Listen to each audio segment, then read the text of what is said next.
Oda has finally revealed the true powers of the five elders, and I was completely shocked by just how incredibly powerful their abilities actually look. I mean, I can't even remember the last time I was so jaw-droppingly astonished by the sheer level of power on display here. Seriously, like when Saint Venus Juro stomped around the island in this terrifying hybrid skeleton horse form and just completely obliterated half the almost invincible pacifista, my body got literal chills. Honestly, it was almost as if I was the one being hit by his mysterious ice powers, and still, even as I'm recording this, I'm just really excited, happy, and somewhat a little bit scared, if I'm being honest, about how stupidly overpowered these guys seem to be. And honestly, kind of makes me feel very silly for ever believing that these five dudes were just some sort of figureheads who couldn't even fight. Clearly, I and many other people were really wrong about that. But now that we've got some real clarity on what the four remaining Gorosei's abilities actually are, let's dive into their creature names and lore and what we can actually discover from the mythologies that Oda clearly drew inspiration from here. And first things first, we do get confirmation that Saint Saturn is actually a Gyuki, also called an Ushioni, a cow demon,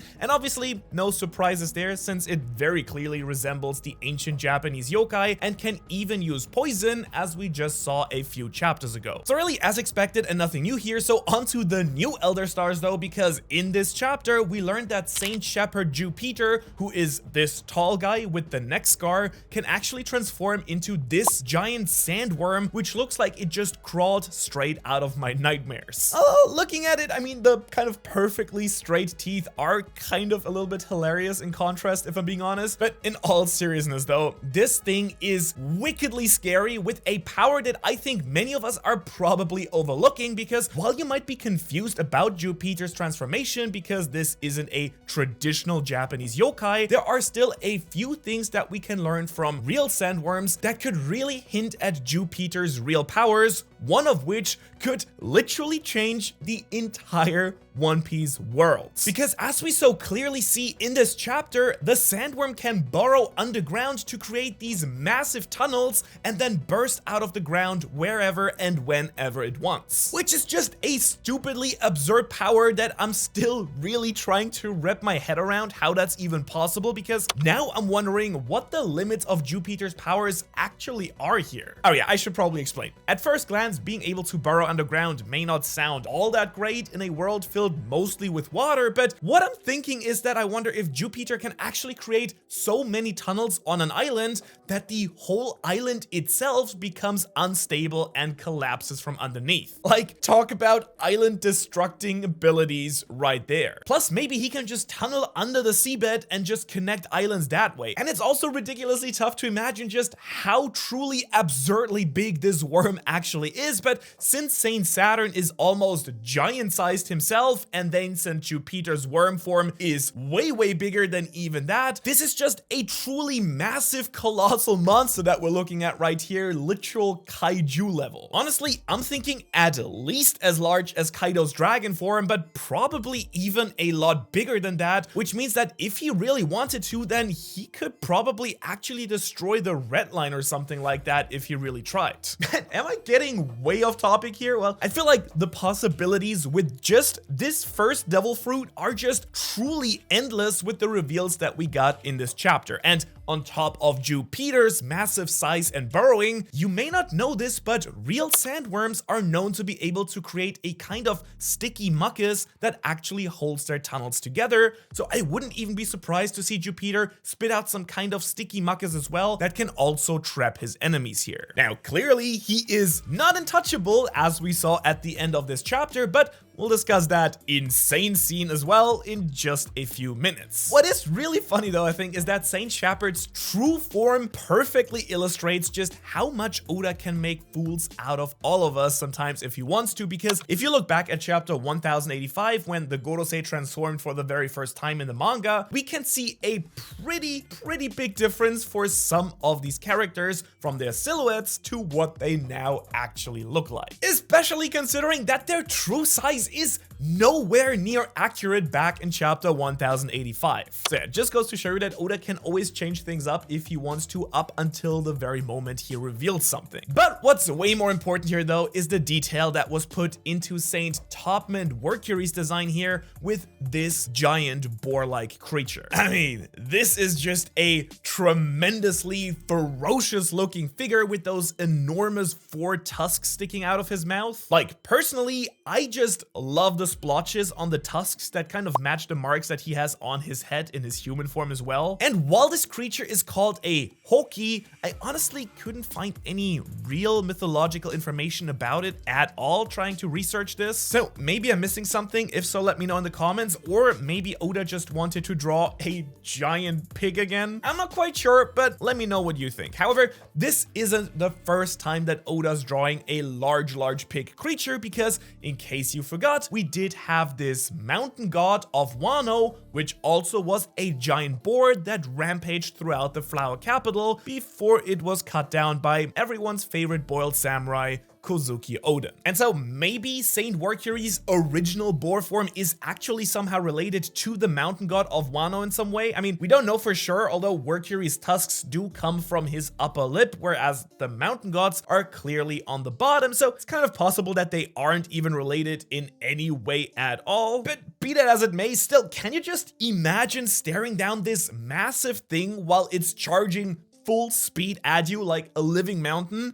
Not me, thank you very much. But speaking of terrifying creatures, next we have Saint Marcus Mars, whose transformation turns him into an Itsumade. Now, this actually is a legit mythological Japanese creature that is said to fly over places of tragedy or death, such as battlefields, and really cry out in a horrific, inhuman sounding voice. And with all of that in mind, I would not be surprised at all if Saint Mars had some sort of voice related ability, such as the power to send out shockwaves or even paralyze people with his voice. And besides that though, it is clearly just also a super powerful figure by itself, with its enormous, just ridiculous size once again. It has the ability to fly, it has deadly talons, and a really sharp looking beak here. And I haven't even mentioned yet the same black Hagoromo scarf-like smoke things, just like Saturn, so we can assume that all of these are in their awakened devil fruit forms, right?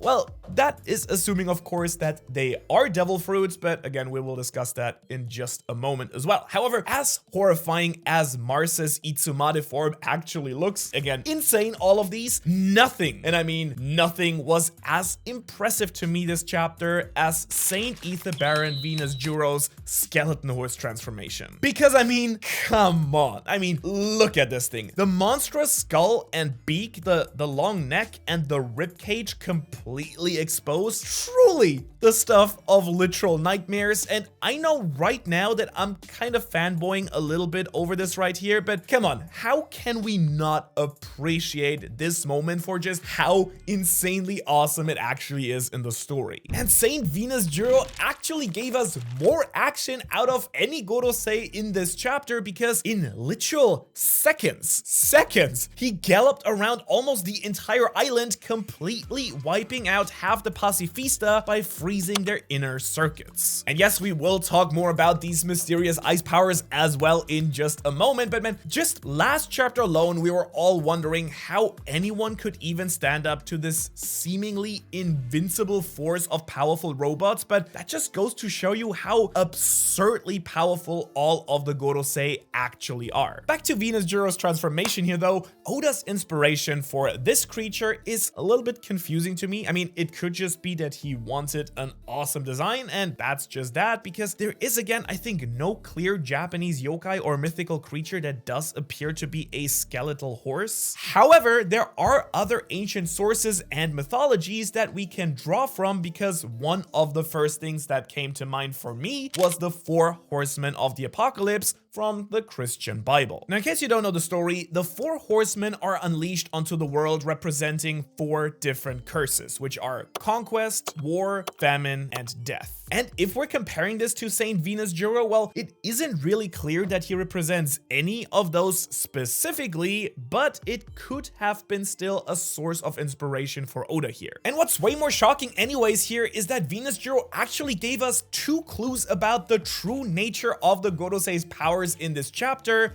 The first is his ability to use ice abilities to freeze the Pacifista, and when I first saw this, my mind instantly, and I mean instantly, thought of Brook's own ice abilities related to the underworld. In fact, we do know that Brook's ice powers are coming from his devil fruit, which do allow his soul to return from the land of the dead. And once Brook actually mastered his devil fruit, he could then tap into the icy chill of the underworld itself. So does that mean that Venus Juro also has some land of the dead related abilities as well here? Could that be the reason why his transformation is literally a giant skeletal horse instead of one that is still alive? I mean, we don't really know for sure yet, but one thing that Venus Juro did confirm in this chapter is that the Gorosei have the ability to turn into a hybrid form, half human, half creature. And while that might not seem like that big of a deal at first glance, because we do see it all the time with zone devil fruits, it actually is a massive clue about the true nature of their abilities, because up to this point, we had only seen Saint Saturn in his regular human form, and then kind of his full Ushi Oni form, though maybe this in between was his hybrid form, but it kind of feels like it goes human, then the full transformation, and then the awakened form. It's really hard to tell, honestly. The point is, to see that Saint Venus Juro can actually use a hybrid form as well suggests that the Gorosei powers might very well work similarly to regular zone fruits, which of course do have a human form, a hybrid form, and a full zone transformation, plus the awakening. And this may sound obvious, but it actually has never been confirmed before, so this is kind of a pretty big deal. And to explain why that is so important, let me add some real context based on my own and many others' recent speculation about what the Gorosei and their demonic powers actually are. Because in a recent theory I uploaded, I discussed the possibility that the Gorosei are actually devils that live inside of a very specific devil fruit. So they've actually become souls that can move from devil fruit to human and then back. And so what might be really special about them is that their devil fruit spirits are so powerful that they just simply overwhelm whatever person happens to eat their fruit, and thus the Gorosei are basically reborn just with a new human body each time that their fruit is being eaten. This could of course explain how it appears that the Gorosei have lived for apparently hundreds of years, and there's a lot more evidence that I go into depth in with the full theory, but the fact that Venus Juro uses a hybrid transformation in this chapter just further adds to the possibility of this theory actually being correct. However, to actually add on to this, I also think that the Gorosei might have been the original devil fruits, meaning they were people or devils who actually became the very first fruit. So to spell it out a little bit more, how this could have worked out is that with the advanced technology that existed before the Void Century, remember that was a time where the One Piece world was technologically super advanced, someone may have found a way to transform their own spirit or the spirit of an actual creature into a fruit. And if that is possible, then it makes a lot of sense for someone like, say, Imu, who could have used this power to make the first devil fruits and grow an army strong enough to wipe out the ancient kingdom. Or as I explained in the theory video itself, it might have just been the citizens of the ancient kingdom, the D-clan, the demons, being turned into fruits and thus being wiped out completely, the great cleansing. Plus, of course, if the Gorosei all have these super special devil fruit powers, then it obviously makes sense for Imu to, well, have one as well. And recently, I've actually been thinking that the perfect mythological fruit for them would be the Umibozu. Again, not the first person to speculate this, but it makes a lot of sense, which is basically a giant Japanese yokai that lives in the ocean. And just so happens that the Umibozu typically are depicted with the same black blob-like features as Imu's transformed shape showed as well, plus Imu themselves is kind of this black unidentifiable block as well. Now, if this is actually the case, then we might have some really interesting things to speculate about here, such as that when the Umibozu appears in Japanese mythology, they usually bring truly stormy weather with them, so that would give Imu a storm, or at minimum, sea-related powers. Imu Umi, Umi being the sea, and in addition to that, they're said to be born from the spirits of priests that then were drowned, so maybe Imu had some sort of accident in the sea and somehow became an Umibozu-like creature, which I do know we're going way beyond this chapter at this point, so even if this isn't the case, it would make sense for Imu to have their own legendary mythical transformation,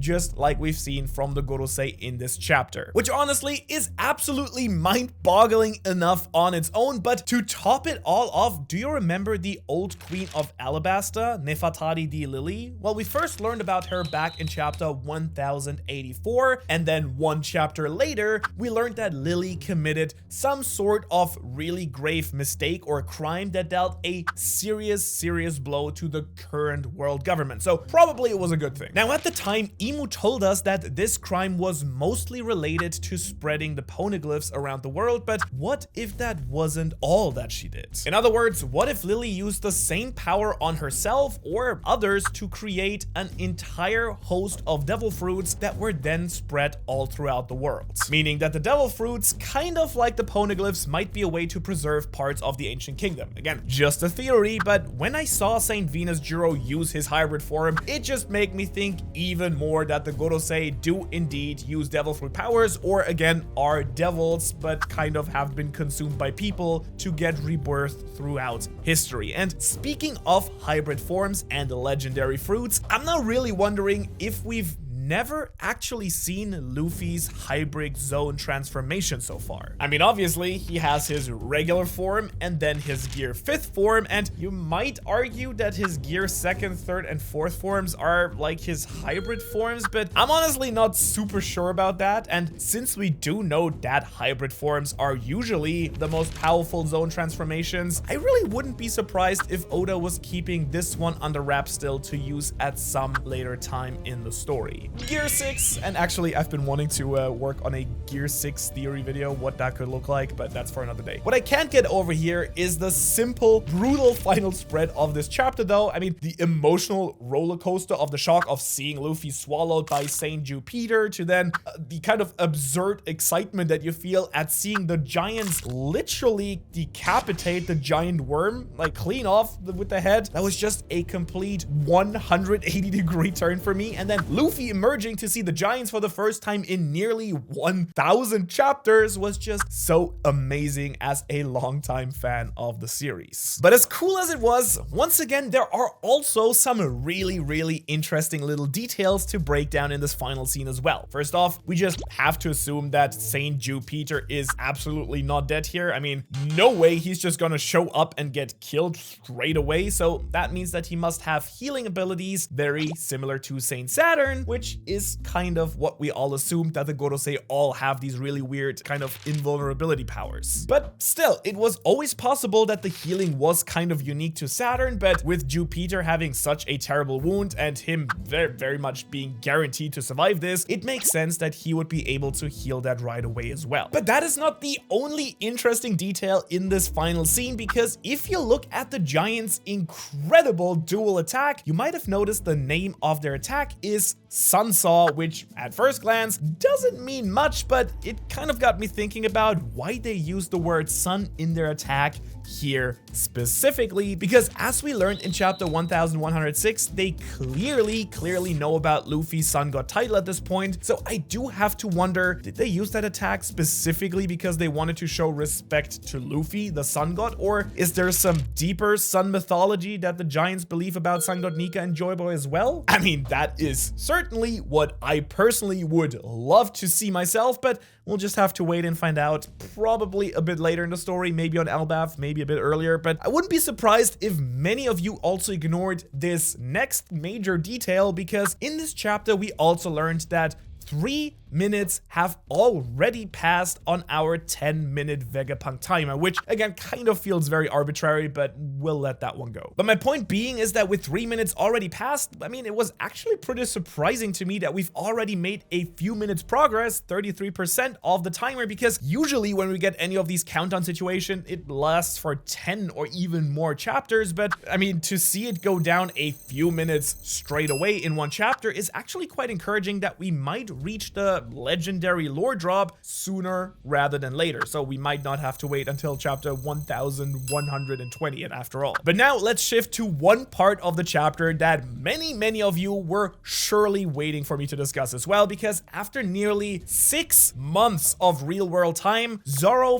finally defeated the leopard man Lucci, which honestly is just hilarious to me because on the one hand you have Zoro fans making excuses every single week about why he hasn't won this fight yet, and we've heard everything from he hasn't put on his bandana yet so he isn't even trying, to he's not using all 3 swords, and many other excuses. So on the other hand, Sanji fans have been kind of riding both wins and losses in the meantime, but at least they could always laugh at Zoro in the meantime for not finishing that fight yet. And honestly, it doesn't even really matter because Oda was always going to make the Zoro versus Lucci fight last as long as he wanted to, but the fact that he's chosen to do that now just kind of further emphasizes that we are reaching the last stretch of this arc. And that's because everyone else always finishes their fights before Luffy, and so I'd imagine that now we'll actually get the last few chapters of the Luffy versus Gorosei confrontation as the timer runs out. But back to Zoro for a moment, he did end up wiping out a brand new attack, which was pretty cool to see, though again, if he could always just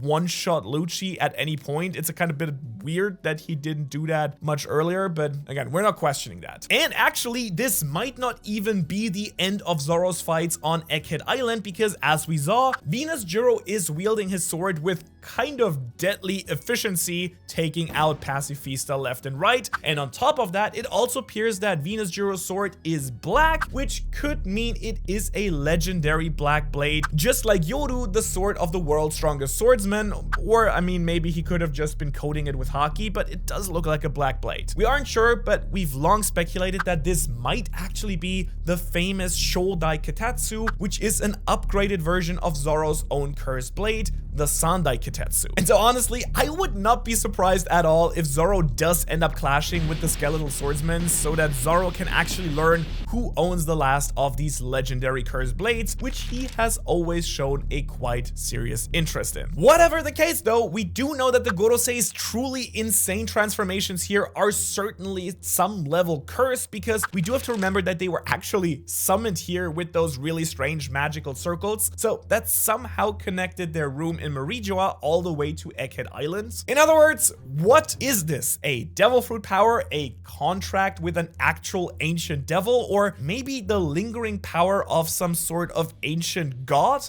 Well, I think I might have uncovered all of that and even more in my most recent theory video, so if you want to hear all about that, you can watch that video right here. As always, thanks for watching. If you enjoyed or liked this chapter review, don't forget to like the video, share, subscribe, and oh, we have those shirts in store now if you want to get one. Link in the description below. Otherwise, I hopefully see you in the next one.